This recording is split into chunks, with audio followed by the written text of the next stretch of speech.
Good morning, welcome to exam today 4 June 2026 Delhi current affair. તો છેલ્લે સુધી વિડીયો સાથે બની રહેજો. કરંટ અફેર્સ ઇમ્પોર્ટન્ટ ટોપિક છે, દરેક એક્ઝામમાં પ્રશ્ન પૂછવામાં આવે છે. મિત્રો, 1-2 દિવસમાં આપણે ટોટલ વિડીયોઝથી છે આપણે કવર કરી લઈશું. બરાબર, ટોપિક પર આવીએ. ક્વેશ્ચન નંબર 1 છે, હાલમાં વિશ્વ સાયકલ દિવસ ક્યારે મનાવવામાં આવ્યો? સાયકલ દિવસ દર વર્ષે 3 જૂનના રોજ આ દિવસ મનાવાય છે.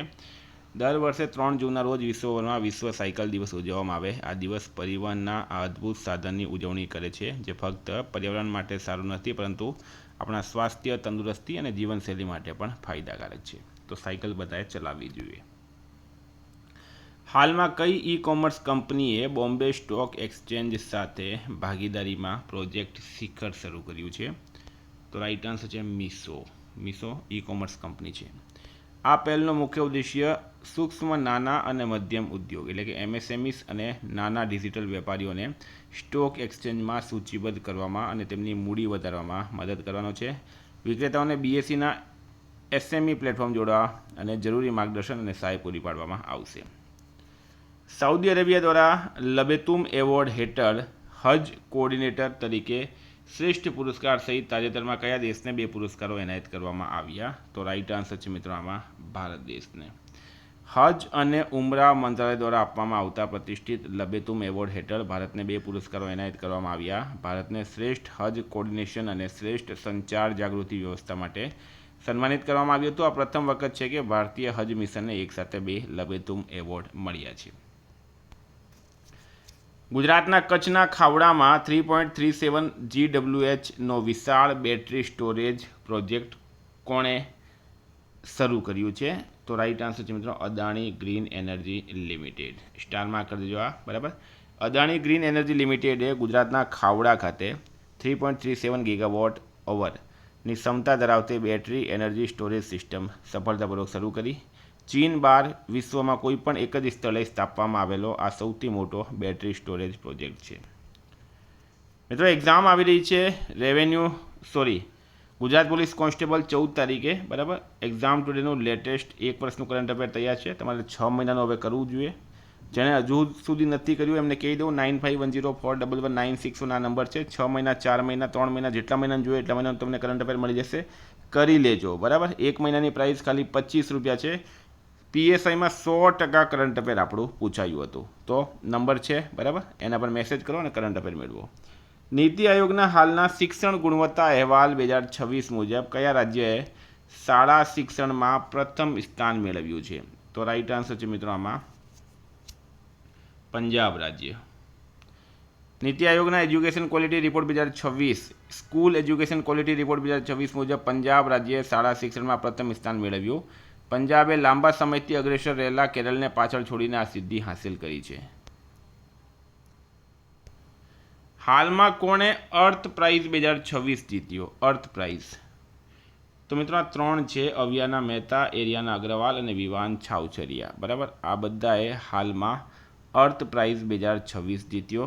તેમણે પ્લાસ્ટિક નામની નવીન તકનીક વિકસાવી છે, જે આંબલીના બીજના કચરાથી બનાવેલા પાવડર દ્વારા પાણીમાં રહેલા માઇક્રોપ્લાસ્ટિકને દૂર કરવામાં મદદ કરે છે. હાલમાં કઈ બેંકે ગિફ્ટ સિટીમાં એનઆરઆઈ માટે યુએસડી ડેબિટ કાર્ડ લોન્ચ કર્યું છે? તો કઈ બેંક છે મિત્રો? તો રાઈટ આન્સર છે મિત્રો આઈસીઆઈસીઆઈ બેંક. આઈસીઆઈસીઆઈ બેંકે તેની ગિફ્ટ સિટી શાખા, ગિફ્ટ સિટી ક્યાં છે? ગાંધીનગરમાં. બરાબર, સિટી શાખા દ્વારા બિન નિવાસી ભારતીયો માટે યુએસડી મૂળભૂત ડેબિટ કાર્ડ લોન્ચ કરવા માટે વિઝા સાથે ભાગીદારી કરી છે. 8 નંબર છે, હાલમાં ઉત્તર પ્રદેશના ડીજીપી કોણ બન્યા? યુપીના ડીજીપી કોણ બન્યા? તો રાઈટ આન્સર છે રાજીવ કૃષ્ણ. રાજીવ કૃષ્ણ હાલમાં ઉત્તર પ્રદેશના નવા ડીજીપી બની ગયા છે. દક્ષિણ પૂર્વ એશિયા ક્ષેત્ર માટે કયા ભારતીય રાજ્યના તબીબી અને આરોગ્ય વિભાગને WHO World No Tobacco Day award 2026 એનાયત કરવામાં આવ્યો? તો રાજસ્થાન રાઈટ આન્સર છે. રાજસ્થાનના principal health secretary medical and health department જયપુરને WHOના સાઉથ ઇસ્ટ એશિયા રિજનના વિજેતાઓમાં સ્થાન મળ્યું છે. હાલમાં લોન્ચ કરાયેલા સમાધાન દીદી એઆઈ ચેટબોટ કયા પ્લેટફોર્મ સાથે સંબંધિત છે? તો રાઈટ આન્સર છે CPGRAMS. આ ચેટબોટ CPGRAMS એટલે કે centralised public grievance redress and monitoring system સાથે સંકલિત છે. તે ભાષીણી પ્લેટફોર્મ સાથે કામ કરે છે. નાગરિકો તેમની પ્રાદેશિક ભાષામાં બોલીને ફરિયાદો નોંધાવી શકશે. ચેટબોટ આપમેળે સંબંધિત વિભાગને ઓળખશે અને ફરિયાદને યોગ્ય વિભાગને મોકલશે. હાલમાં તેલંગાના સ્થાપના દિવસ ક્યારે મનાવવામાં આવ્યો? તો 2 જૂનના રોજ તેલંગાના સ્થાપના દિવસ મનાવાય. 2 જૂન, બરાબર. તેલંગાના સ્થાપના દિવસ દર વર્ષે 2 જૂનના રોજ ઉજવવામાં આવે છે. વર્ષ 2026માં પણ તે 2 જૂન 2026ના રોજ મનાવવામાં આવ્યો હતો. આ દિવસે 2014માં તેલંગાના ભારતનું 29મું રાજ્ય બન્યું અને તેલંગાના જે છે મિત્રો એ આંધ્રપ્રદેશમાંથી અલગ થયું છે. એ પણ એક્ઝામમાં પૂછાય. ભારતના સુપ્રીમ કોર્ટ દ્વારા ચૂંટણી પંચની કઈ મતદાર સુધારણા પ્રક્રિયાને બંધારણીય રીતે માન્ય ગણવામાં આવી? તો સ્પેશિયલ ઇન્ટેન્સિવ રિવિઝન SIR.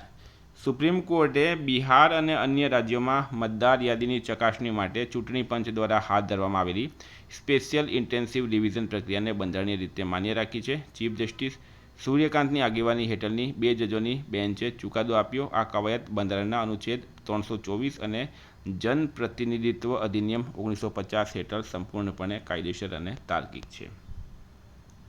હાલમાં હવાથી સપાટી પર પ્રહાર કરતી સ્વદેશી મિસાઇલ રુદ્રમ-2નું સફળતાપૂર્વક પરીક્ષણ ક્યાં કરવામાં આવ્યું?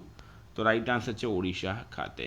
DRDO અને ભારતીય વાયુસેનાએ સ્વદેશી રુદ્રમ-2 હવાથી સપાટી એર ટુ સરફેસ મિસાઇલનું સફળ પરીક્ષણ ઓડિશાના ચાંદીપુર ખાતે આવેલા ઇન્ટિગ્રેટેડ ટેસ્ટ રેન્જમાં કર્યું હતું. મિસાઇલનું પરીક્ષણ વાયુસેનાના Su-30 MKI વિમાનમાંથી કરવામાં આવ્યું છે. હાલમાં ભારતીય વાયુસેનાના સેન્ટ્રલ એર કમાન્ડના પ્રમુખ તરીકે કોની નિમણૂક કરવામાં આવી? તો એરફોર્સના સેન્ટ્રલ એર કમાન્ડના પ્રમુખ બની ગયા છે તરુણ ચૌધરી. તરુણ ચૌધરી રાઈટ આન્સર છે. 2 જૂન 2026ના રોજ કયા દેશનો 80મો રાષ્ટ્રીય દિવસ ઉજવવામાં આવ્યો? ઇટાલી રાઈટ આન્સર છે. આ દિવસ 2 જૂન 1946ના લોકમત સંગ્રહની યાદમાં ઉજવવામાં આવે, જેમાં ઇટાલીના લોકોએ રાજાશાહીનો અંત લાવી પ્રજાસત્તાક સ્થાપનાનું પસંદ કર્યું હતું. 2026માં તેની 80મી વર્ષગાંઠ હોવાથી વિશેષ ઉજવણી કરવામાં આવી છે. હાલમાં સુપ્રીમ કોર્ટના કેટલા નવા ન્યાયાધીશોની નિમણૂક કરવામાં આવી? તો 5.